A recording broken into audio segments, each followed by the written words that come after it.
one of my very good friends. This person was when all of this started. I was just starting out with the videos.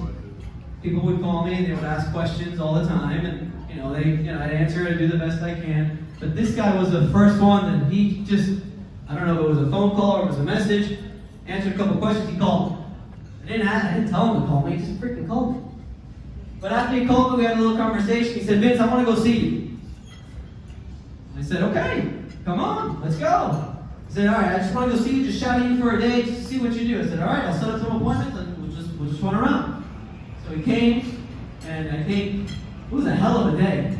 We did initial inspection, I think we did an appraisal. You probably heard me fight with like 3 desk adjusters in the car on the phone, because that's sort of what happens. I think I might have settled the claim that day, so he brought me some good luck. And after that, we went out to dinner, had some drinks, had a great time. Next day he even came over for some breakfast.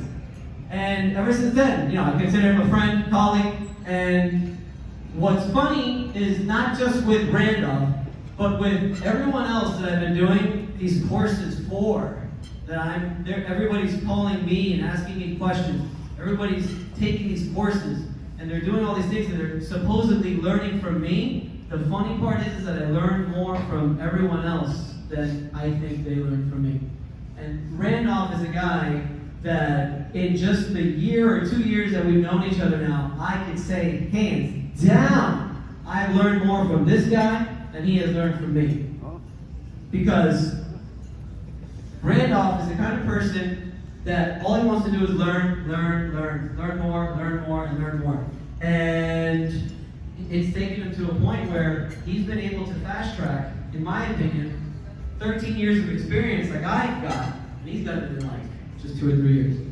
So, without further ado, but before I do that, I'm going to bring you up, Randolph. I forgot to thank our lovely sponsors. I'm so sorry. Matt and Shanna, honestly guys, thank you.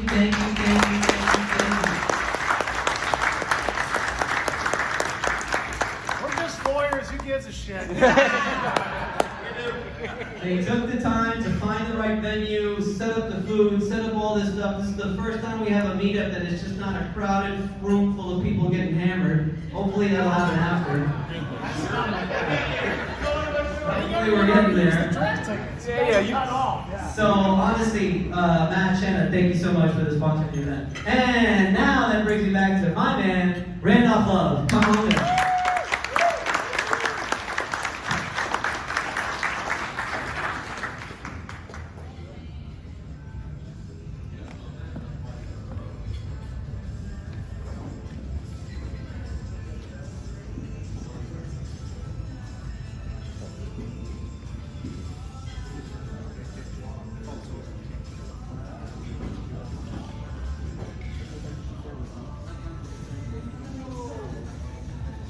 This man got me wired up now, man. 5%.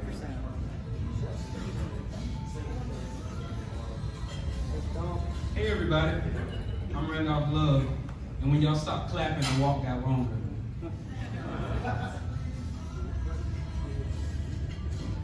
All right, so once again, how y'all doing? My name is Randolph Love. Appreciate y'all for coming out.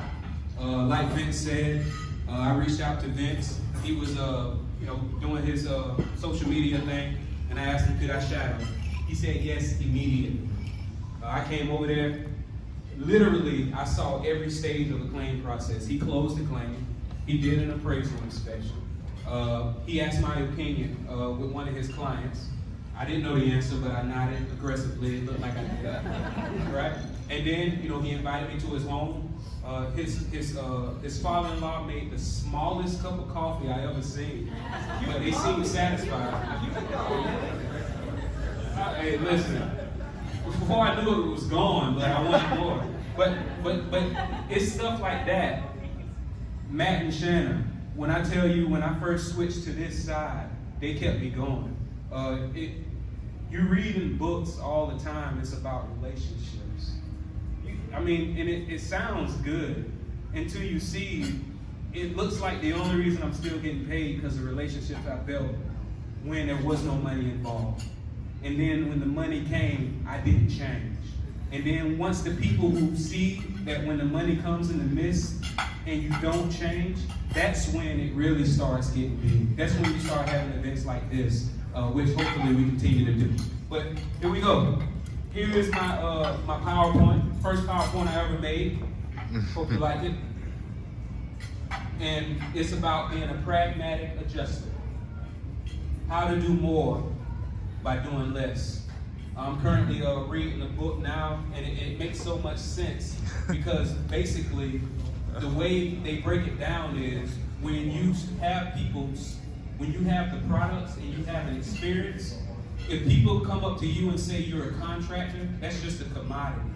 There's other contractors out there that can do what you do. But if you are a home modification specialist, and then you provide type of experiences like that, it just changes the whole thing. So definitely, I've been doing this for over a decade in the industry. I started with sales at State Farm. I kept sold for years, and then I became an independent adjuster. I was literally only an independent adjuster for maybe not even a year, and I was down working managed claim models. I started with State Farm as an independent, because once I switched from sales, then I was down in Citizens making the most money I ever made in my life. It was a bad money if I made 15 grand, but I hated my job. I literally hated it. I didn't even know why I didn't want it. My dream when I left, I said, if I can be working in Miami, making 150 grand a year, I'm good for life. And then I realized the only reason I was working in Miami, making 150 grand, because that's all I asked for. So when I just got rid of it, then I came to this. So let me ask y'all, who's a public adjuster in here? Okay, can I ask you, what's the problem? What's the problem? Yeah, what's the problem? No problem. Okay, shoot. As soon as you found that legitimate claim is getting taken care of ASAP, right? Anybody else? Do any public adjusters here feel like there's currently a problem with the claim handling process? Can anybody give me one problem? Managed repaired. Say what? Managed repaired. Managed repair. The insurance company. The insurance company. Oh, so he went to the symptom and he went to the cause, right? So the problem is sometimes people try to control a policy to where the ambiguity shouldn't allow them to do that, right? So me, I'm like this. Once I figured out what the problem was, I said, how can I look? I had a claim that was lasting for so long, and I said, I wish that I could have just looked into the future and saw that this was going to happen. I wish that I had just the foresight to know. And then I realized majority of my claims were happening like this. So I do have the foresight. I was going off of the model that you wait for the insurance carrier to open up coverage. They have up to 90 days.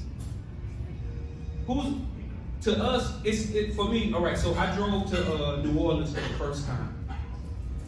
But prior to that, going to Pensacola was a chore. I swore I would never do it again.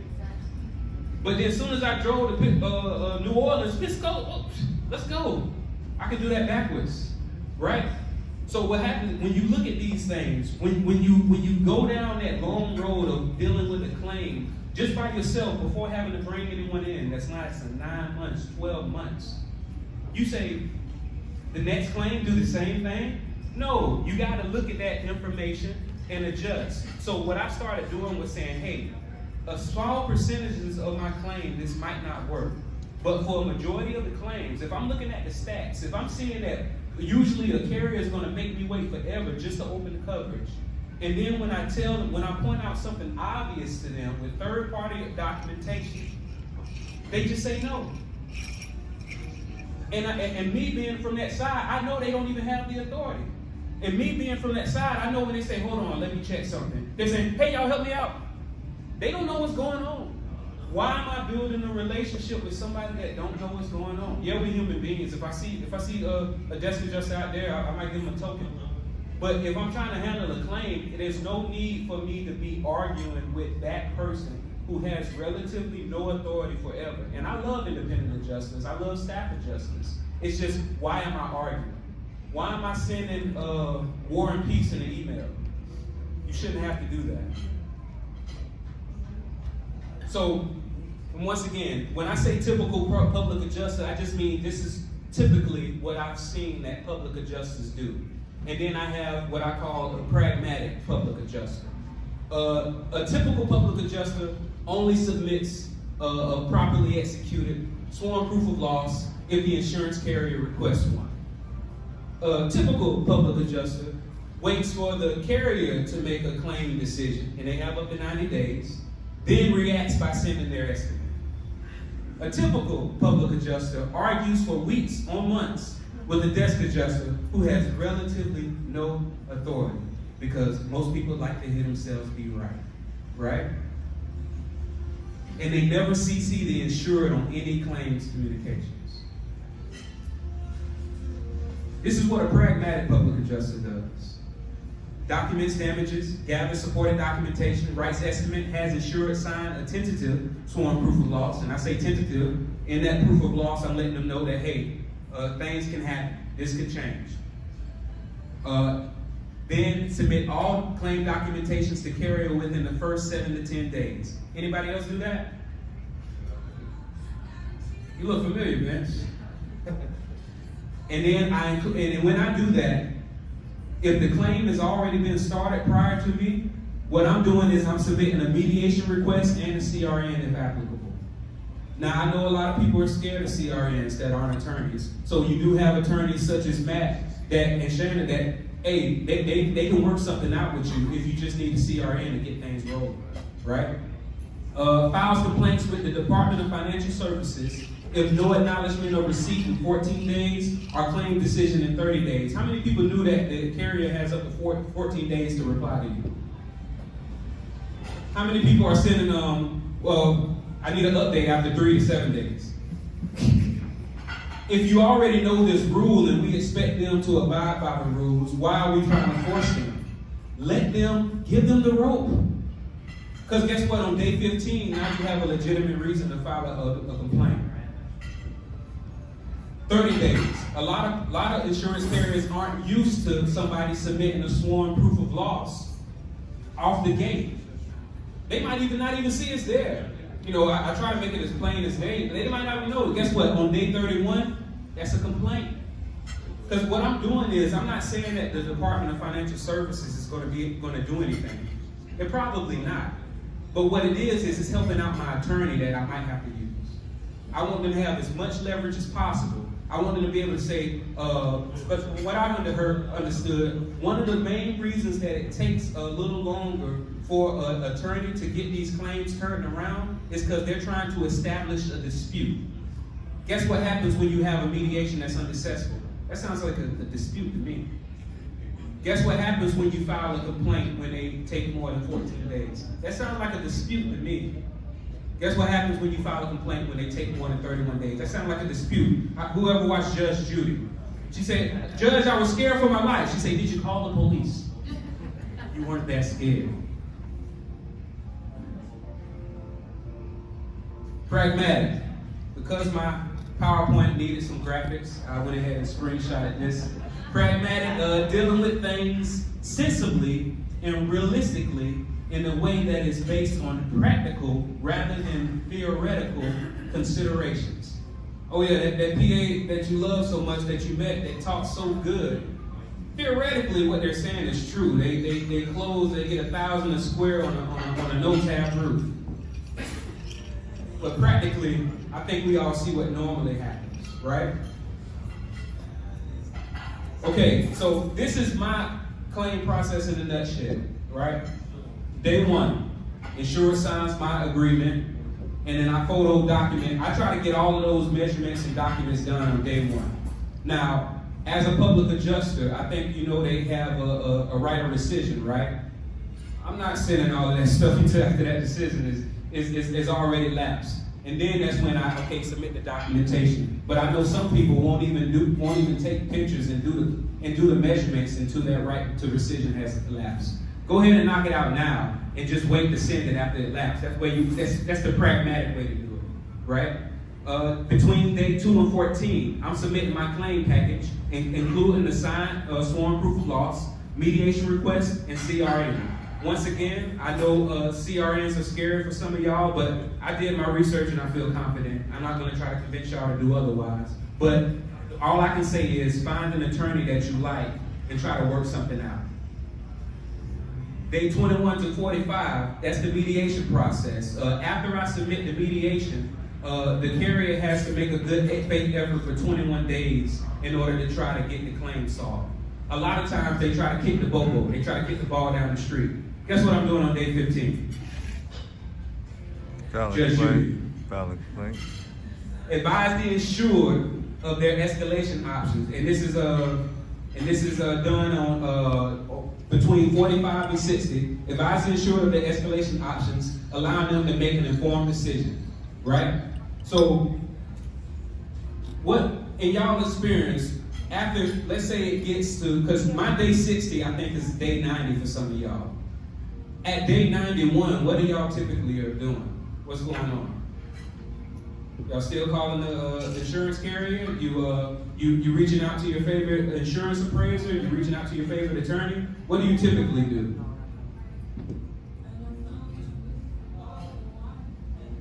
Okay, so this is my day 61. So if the carrier has paid at least $1 on the claim, even if it's below deductible, the policy has an appraisal clause, the claim facts are in the insured's favor, and I have access to a competent and experienced insurance appraiser, and it's one of those carriers that don't let me represent as appraiser, whatever. I'm going appraisal route, right? Because guess what? One of the benefits of me submitting that CRN so early, and once again, I'm no attorney, all right? But even when this appraisal closes and everybody's happy, the insured can still get an attorney and file for bad faith. A lot of people don't know that. On day 61, this is when I'm engaging an attorney. The carrier completely denies a legitimate claim. The carrier spent at least $1, but there's no appraisal clause. The perceivable facts are not in the insured side. And I say perceivable because hopefully y'all are like me. Y'all not going to take a fraudulent claim. But sometimes the optics don't look good, right? So I'm thinking about all of that when I'm deciding how we're going to do this, right? Let's see, and no more money available to pay for the appraisal professional and our experts. One of the benefits, which I don't know if one of these benefits might be eroded after July 1st, but one of the benefits is if you retain an attorney, and this happens to be doing, typically the attorney takes care of all expenses. So if you have a homeowner insured, someone who is low on cash, and you know that, oh man, this is an easy appraisal, or this is an easy, but you need experts, but even your expense account is low, bite the bullet, bring on an attorney.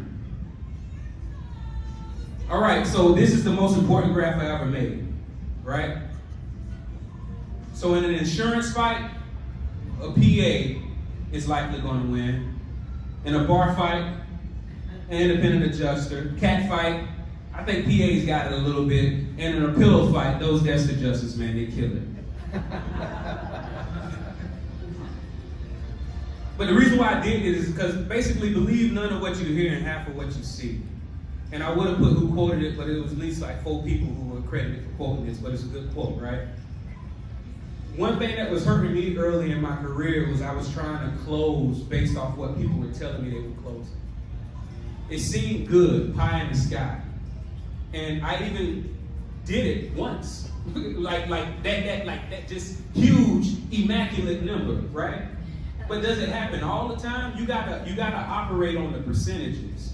And if you know how to do it right, if you know what the real numbers are, make it happen to where, and if you're able to get paid and get the homeowner paid, preferably them first, then you, right? Then everything gonna work out. But if you try to shoot for the moon every time, family, please have your kids avert their eyes from the street screens. Another public adjuster that's just exploded, right? It won't work in the long run. and you're going to lose customers, and you're going to start getting bad reviews. So all I say is start actually paying attention to what you're settling, not what people are telling you to settle. Start asking people, you know how when people used to tell you they made to come join this multi-level marketing, you say, let me see your bank account. Oh shoot, let me see your commission check. Start finding out what's really happening. And I like to make my day. This is what I imagine the desk adjusters are saying whenever they see my file, right? Because I'm not even talking to them at all. They just see it and they just pass it. Did you get another first notice of loss for Randolph Love too? Yes, girl. I'm about to go get some lunch because they don't got to do nothing. They spread this out to the mediator because guess what? I don't have to build a relationship with them. And once again, it's nothing personal. I want to build a relationship with the mediator, that counterpart who actually gets claim authority by Florida statute to settle. They have to have the right to settle my full estimate, and they have to have the right, if we reach a settlement during mediation, to send that out within 10 days. Did y'all know that? A lot of people don't. You can request, if you're doing mediations now, or you start going the mediation route, and you reach a settlement and say, hey, go ahead and send that out in 10 days. Watch what they say. Okay. My company is full of unique individuals. All of us are different. We have public adjuster, Randolph Love. We have insurance appraiser, Randolph Love. We have expert witness, Randolph Love. And we have blissfully ignorant.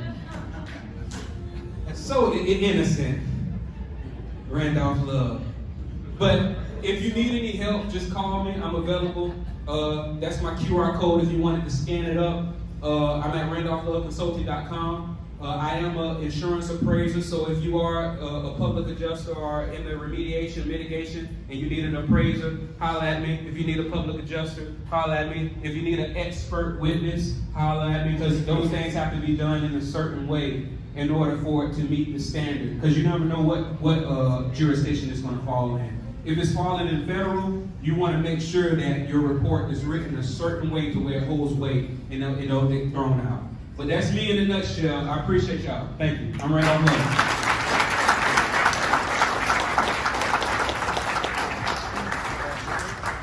Oh, appreciate it. That was amazing. Randolph Love, Randolph Love, Randolph Love.